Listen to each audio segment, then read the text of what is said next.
Good morning, everyone. Welcome back to Elite Educators. Thanks for joining me for today's version of Video Visions. Today, we're going to take a look at domain 2C, which focuses on various ways to monitor and manage our students' progress both in and out of instructional time. We're going to discuss some Google options that will help you with this topic that I learned about in my Google certification classes over the summer. If you love all things Google and are interested in learning and applying some of these awesome techniques, check out the Google certification sessions.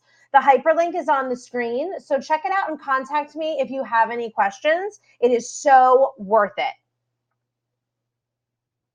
So today we're going to discuss, like I said, and focus on the blueprint for domain 2C.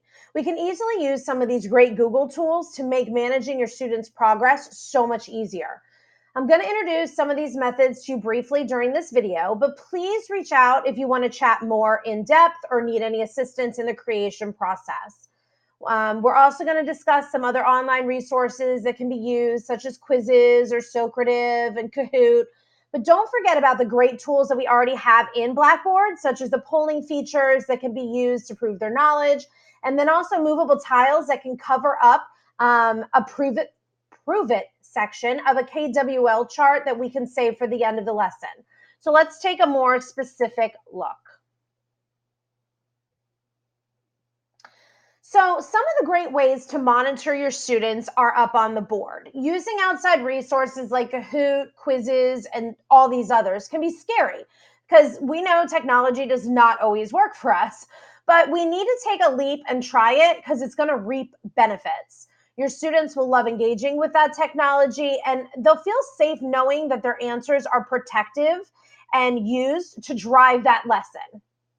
If you utilize knowledge rating scales that you revisit at the end of the lesson, make sure that you allow students to prove their recent learning from that lesson itself.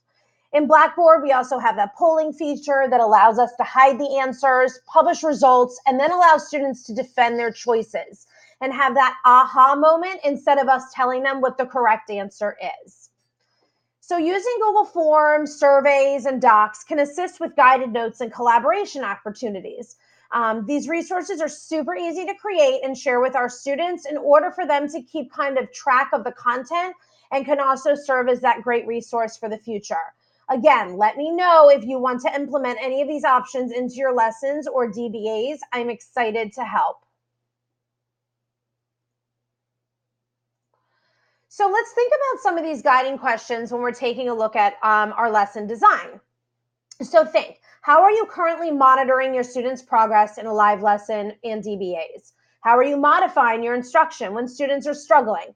Especially now that the switch or the focus on collaboration has kind of taken a turn in most content areas. So now we can really hone in on their specific learning needs and use it as a remediation session if that's the case.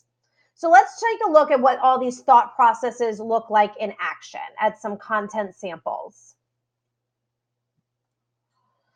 So let's look at some of these samples that I snagged or borrowed from your peers. Remember, all of these options are different variations of kind of managing and monitoring that student progress. As we kind of go through these, think about how some of these techniques can be used during your DBAs as well. Like, what would that look like? So, oops, sorry, let me go back. So this one up here in the top left-hand corner really takes a advantage of the whole slide. They have the objectives listed, they have the student goals, and then they have a nice, neat little KWL chart where they're going to revisit the learn section at the end of the lesson so the students can prove their new knowledge. This is an amazing MCR lesson that uses a great Google form for a pre-lesson survey so that they can immediately see where the students stand on the different content topics and gauge the lesson according to that. This is a geometry lesson where the teacher does a whole pirate themed or beach type of lesson. And she's using Kahoot to see where the students are again at the beginning of the lesson and then revisits that same Kahoot quiz at the end to show content knowledge.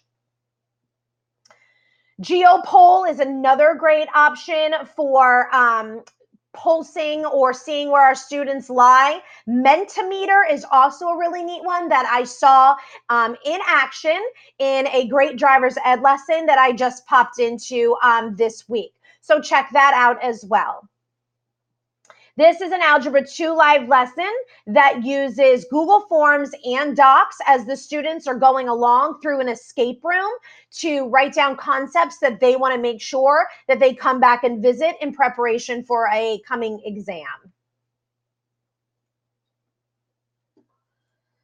So as we wrap up, let's take a moment to think about where some of the previous examples and how those examples strategies could fit into your lesson design.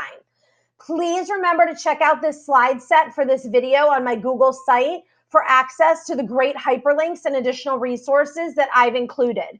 And remember, I'm talking about becoming a pilot or trying something new and changing up kind of what we have going on right now. So just think to yourself, what new progress monitoring strategy am I going to pilot?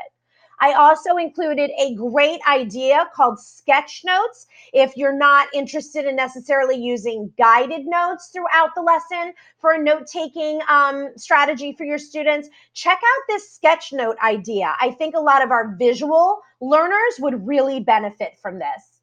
So thanks again for spending some time with me today. I know you didn't see my face, but know that I'm here smiling at you. So I'll see you next time, friends. Have a great day.